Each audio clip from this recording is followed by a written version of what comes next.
Yan, mga kaibigan, nakikita po niyo yan? Yan o. Yan, para makilala nyo. Yan po yung mga senador. Senador natin ngayon at mga dating senador. Ayan po yan o. Okay? Para may idea kayo, yan o. Para tingnan niyo mabuti. Sino ba yan? Gatchalian, Bato, Cayetano, Binay, Angara, Pimentel, Pacquiao, Amy Marcos, Gordon, Bongo, sino ba ito? Villanueva ba ito? Soto, Revilla, Recto, Grace po, at saka Subiri and ano yan isa? Villar. Ayan, no? Sikat na sikat sila. Sino sila? Ayun, ang tanong. Ito yung sagot.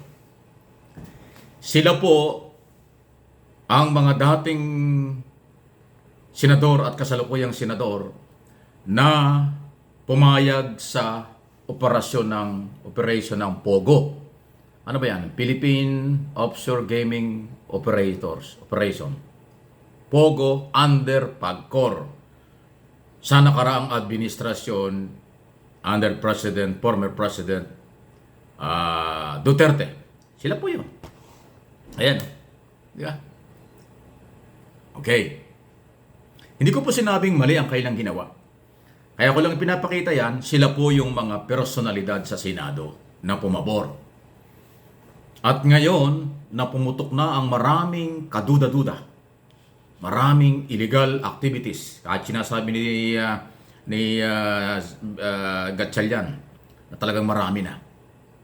Sila ngayon, karamihan sa kanila, hindi ko pa nilalahat, karamihan sa kanila, ayaw na rin sa POGO.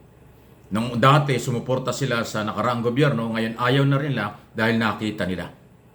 Yan pong mga sa tingin ng marami ay illegal na ang ginagawa at nasasangko. Sabi nga ni Joel Villanueva, Senador, walang ginawang kabutihan, puro illegal activities, na sinabi niya. Pumayag sila doon sa nakaraang gobyerno, itong mga senador na ito, sa kanilang paniniwala na okay, makakatulong sa ekonomiya. Pero ngayon, hindi na. Lumalabas na napakaliit ng buwis na kailang binabayaran, nakapagtayo ng mga residential at mga building dito sa Luzon o sa buong Pilipinas, at nakakaduda nga kung saan kinuha ang pera at ano ang tunay na layunin. Sila ba ay talagang negosyante, mga manggagawa, o sila ba ay espiya na, o sila ba ay pumasok sa Pilipinas sa ibang pamamaraan at ginamit yung POGO para sila makapasok, yung iba may visa, yung iba walang visa, yung iba gumamit ng mga fake na mga pangalan, yung iba gumamit ng mga fake na mga dokumento para makapasok sa bansa. Kung ganon, na maraming fake na ginawa ng mga dokumento, ay talagang kaduda-duda. Baka masama nga ang layunin. At dahil dyan, kaya ko po ito pinag-uusapan, lumalakas na po, kahit sa Senado, ang panawagang itigil na ni Pangulong Marcos ito. Dahil nalaman nilang illegal na ang ginagawa, threat na sa national security. Banta na sa seguridad ng ating bansa ang operasyon ng POGO. Yan ang malinaw ngayon. Kaya yung mga senador na mga re-electionist, tingnan ninyo kung ano yung kanilang ginawa. At kung inyong susuportahan sa eleksyon, nasa inyo na yan. Reviewin nyo yung picture na pinakita ko para malaman nyo. Ayan Ito yung mga senador na pumabor para maging legalize ang POGO operation. Sila po yan. Ayan po yan. Pinakita ko ulit. So, bahala na kayo dyan kung anong gagawin nyo. Any comment, reaction sa bagay na yan? Sige lang po. Welcome sa ating mga channel. Mike Abe Opinions. Sunod na pag-usapan natin ito, nakakaasar at nakakatawa. Alam nyo, nag-press conference naman po yung China. Yung spokesman ng Ministry of, Yung Ministry of Foreign Affairs Manila, yung babae, si Nina Ning ba yan? Anyway, hindi tayo interesado masyado kung sino siya. Ang kanya sinasabi, ang Pilipinas daw papayagan ng China mag-supply kung magpapaalam. Wow! Sa kanila. Ang gusto niyang palabasin ng China, magpaalam tayo para sa ating resupply, wala daw magiging problema. Parang ini-insist nila Control namin yung lugar na yan. Amin yan. Magpaalam kayo sa amin. Aba, kalokohan. Di ba? Napakalaking kalokohan. Malamang baliw na yung China sa isong ito.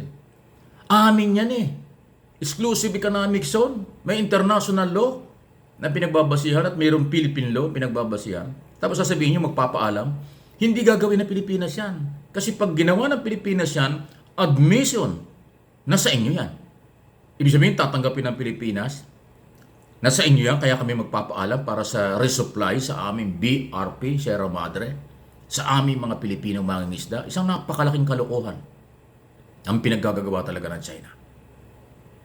Isang patibong na kabubuhan kasi hindi naman kakagat ang Philippine authorities at Philippine government sa inyong patibong. Bakit kami magpapaalam? Sa amin yan eh. Kayo ang dapat magpaalam bago kayo magpunta dyan. Huwag nyo kami diktahan. So yan po yung dating ng mga pahayag ng China. Di ba? Matatawa kang, maiinis ka eh. Sino kayo para kami magpaalam na bigyan namin ng tubig, pagkain, medicine, yung aming mga sundalong nakakasakit sa BRP Sierra Madre. Kaya pala ang ginawa ng Chinese Coast Guard yung resupply natin inagaw sa atin, tapos tinapon sa dagat. Ganun pala silang kasama talaga. Kahit sa ating bansa, kailangan tayo magpaalam sa kanila. Napakalaking kalokohan. Hindi dapat talaga sila paniwalaan. Walang kakwenta-kwentang story ng China. Okay? Any comment, reaction? Welcome po. Samantala, si Trillanes nagsalita na naman. Mahihirapan na raw makabawi at patuloy pa rin masisira si Vice President Sara Duterte. Sa marami daw po ng mga isyong naglalabasan bago dumating ang eleksyon sa 2028. Ang sinasabi ni dating Senador Sonny Trillanes, nasira na si Sara Duterte sa ginagawa ng kanyang pamilya sa ngayon at noong nakaraan. At magpapatuloy pa raw ang maraming isyong lalabas. Kaya naniniwala si Trillanes na malabo at mahirap makarecover si Sara Duterte. Malakas lang daw si Sara Duterte noong 2022 kasi hindi pa alam ng taong bayan kung ano ang pinaggagawa ng mga Duterte. Ano ang kailang mga ginawa. Mabango pa raw kaya naging Vice President si Sara. Pero ngayon naglabasan na anya ang mga istorya kung ano ang mga Duterte. Tungkol sa human rights violation, tungkol sa mga perang ginamit na inimbestigahan ng Kongreso, tungkol sa West Philippine Sea at marami pang iba. Ayon kay dating Senator Trillanes, hindi makaka-recover si Vice President Duterte, si Sara.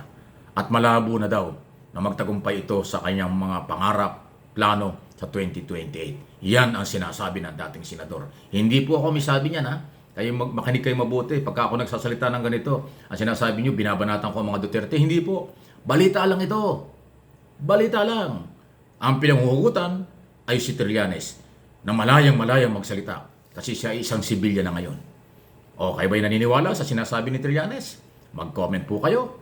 Kayo po ang bida at mahalaga sa aking mga channel.